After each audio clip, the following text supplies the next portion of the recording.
What's going on, guys? Welcome to Everything Always. My name's Michael Roman. Thanos created Galactus with the second snap, ? And this is me right now. Now, I had to double back to two videos I've done here at the channel over the last year. The first of which, how Avengers Endgame sets up Galactus for Phase 4. And the second of which is over a year old, talking about the connection between Thanos and Galactus, and we're going to get there. But in an attempt to source the original Reddit post that became the base for these reports at different media outlets and YouTube channels alike over the last couple of days, the original Reddit poster never intended to say that Thanos actually created Galactus, actually something different, something that does make a lot of sense, and we're going to weave it all here together today. When you break down three separate details, it does kind of look like Thanos intended for Galactus to do the cleanup, if you will. We're going to break it all down, but first, if you could grab the subscribe button, we're giving away 2 PlayStation 4 Pros, as well as a ton of copies of Avengers Endgame in DVD and Blu-ray once they go on sale in a week. In fact, we'll announce the first winner of the DVD Blu-ray giveaway at the end of this video. All you have to do, hit the subscribe button, then hit the notification bell, leave a like and a comment on this video, and if you want, stick around to the end of the video. I'll get into all the giveaway stuff again there. So real talk, I've always said the best theories, or those which end up striking closest to the truth, are those which are easiest to explain. If you have to draw complicated theory lines all over the place, like our friend Charlie here, then usually those theories don't end up making sense in the end and don't become true. This one does make a lot of sense, but you have to take it starting with the beginning piece, and that was one of my oldest videos posted in July of last year, Thanos' connection to Galactus. When we first meet Thanos in the Avengers 1 post-credit scene, he may have very well been on his path for the original motivation from the comics, that is, to court the entity Death and destroy half of the universe because he was a nihilist. But when we finally meet the real Thanos of the MCU, when his character arc and motivations start to take a clearer picture in Infinity War, we quickly learn that those motivations can be summed up solely with one word that he repeatedly drops, and now many famous lines from Avengers Endgame and Infinity War alike, and that word is balance. He's obsessed with it and balancing the universe, which now directly aligns him with a certain World Eater Galactus,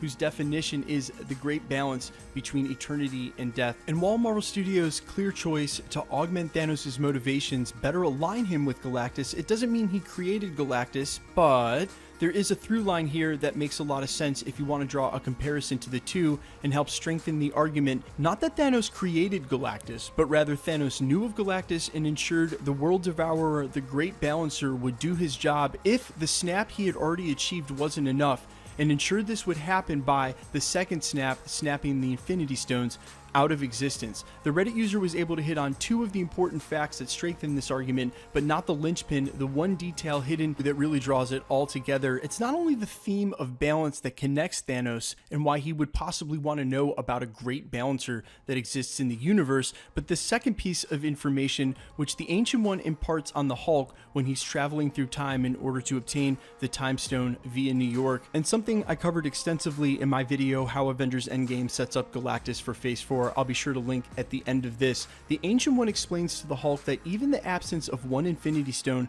from any certain timeline opens up that timeline to unspeakable horrors, and this is something that Doctor Strange already knew is true, and us as the audience of the MCU have seen in action. He was only able to stave off Dormammu with the use of the Time Stone, and if Dormammu exists with that kind of power, you can be certain that there are others with evil intent that have the same level of power, which we would need other Infinity Stones to defeat. Given the absence now of all the Infinity Stones from our current MCU timeline, Captain America made sure to take the stones that we had back and replace them, as to not continue protecting our own timeline at the expense of the others. And as the Reddit user concluded, Thanos, having snapped away the remaining stones intrinsic to our own timeline, knowingly left the door open for the Great World Devourer and Balancer to come do his job in the absence of the Infinity Stones to protect the universe and subsequently the world from his attack.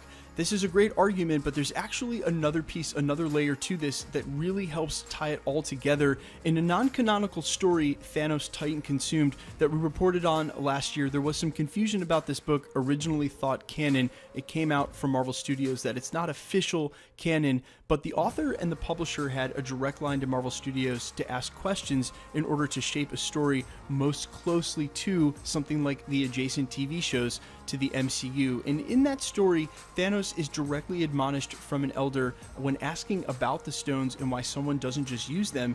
he is educated and told that there are those which watch the stones. We assumed that might be the living tribunal at the time, but wouldn't it be safe to assume, even though this story isn't canon, that if Thanos sought after all the stones, wanted to compile them and use them, that he would have researched this? How in the first place would he have ever came to the knowledge that the compilation of all the stones would allow him to achieve his dream of balancing the universe with a single snap? That information had to come from somewhere, and when he was educating himself about the whereabouts, the powers of the stones, what it would mean to wield them, and what he could achieve with that, I'm sure somewhere along the way he would have found out about the great entity of Galactus, somebody and something else that was aligned with his own motivation of balance, the same way that he was aligned with it when the writers changed his motivations. This makes a lot of sense in the grander theory that Thanos actually intended for Galactus to come through and do cleanup if in fact his initial snap wasn't enough, and it turns out it wasn't.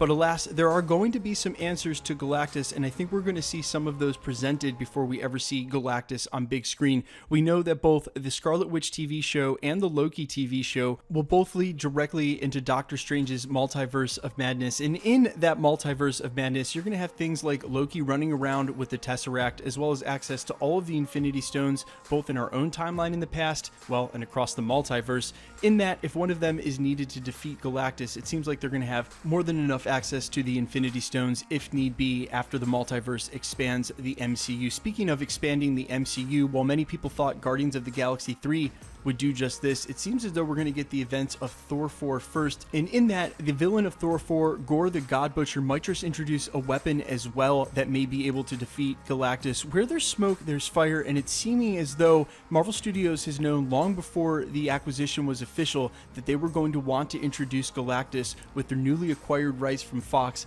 as the villain set up in Phase 4 and 5, the next big bad in the MCU. With the Avengers in their current state, we are still giving away 2 PlayStation 4 Pros, the next of which is at the 500,000 subscriber mark. The winner of our DVD Blu-ray copy, which we're going to be running all the way through August, and you'll get to pick whether you want a DVD or a Blu-ray, is Corey Parsons for this comment here, and a cameo of Storm would be dope too, blip ...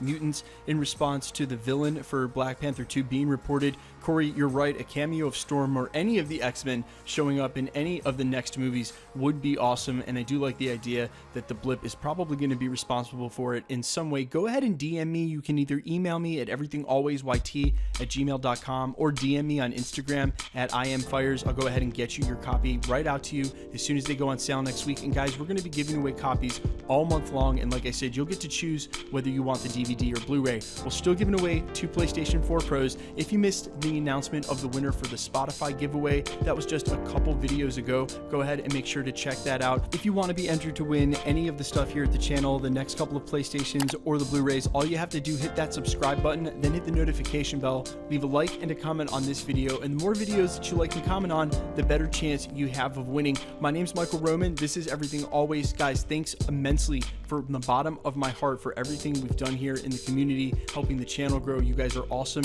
You're insightful, and I don't get an opportunity to thank you enough. And if you're still rocking with me at the 9-minute and 51-second mark in this video, you're exactly the person I'm looking to thank. So thank you from the bottom of my heart for this last year, and I look forward to sharing the future of the MCU with you guys. Take it easy, and I'll see you guys again real soon.